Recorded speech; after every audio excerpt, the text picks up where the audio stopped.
जून 2022 के बाद से चीन ने एक बार फिर भारत की सीमा में आने की हिमाकत की।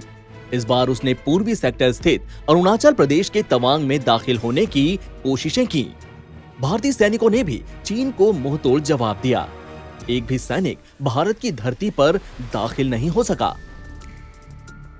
तवांग चीन की वो दुखती रग है जो उसे हमेशा तकलीफ देती है। 9 दिसंबर को चीनी सैनिक भारतीय सेना से उलझ गए थे। तवांग के पास यांगसे में ये घटना हुई। यांगसे 17,000 फीट की ऊंचाई पर तवांग का वो हिस्सा है जिस पर साल 1962 की जंग के बाद से ही चीन की बुरी नजर है। वो युद्ध के समय से ही तवांग के यांगसे पर कब्जे के सपने देख रहा है। सेना के सूत्रों की माने तो यांगसे को पीपुल्स लिबरेशन आर्मी हमेशा से निशाना बनाने की फिराक में रहती थी।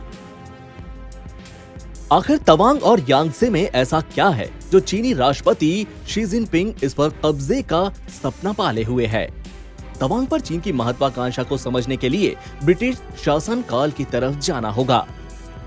जब तक भारत पर अंग्रेजों का राज था, चीन मैक-मोहन रेखा को लेकर एकदम खामोश था। लेकिन जैसे ही साल 1947 में ये शासन खत्म हुआ, चीन बेचैन हो गया।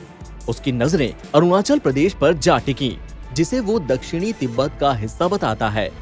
इतिहास में ऐसी कोई घटना या किस्सा नहीं है जो ये साबित कर सके कि अरुणाचल प्रदेश तिब्बत या फिर चीन का हिस्सा है। चीन हमेशा से अपने और भारत के बीच अरुणाचल प्रदेश को तनाव का मसला बनाता है।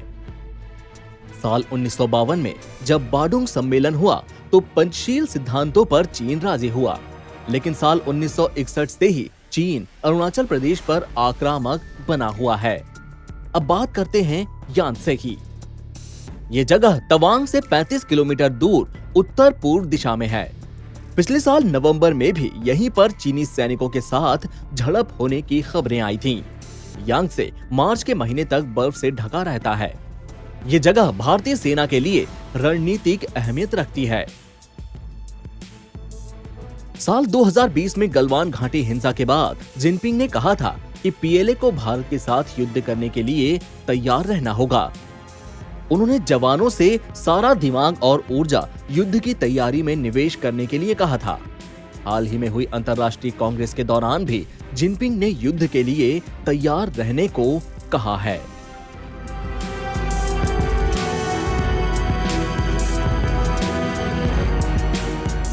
एनबीटी ऑनलाइन के लिए ऋचा बाजपेयी की रिपोर्ट।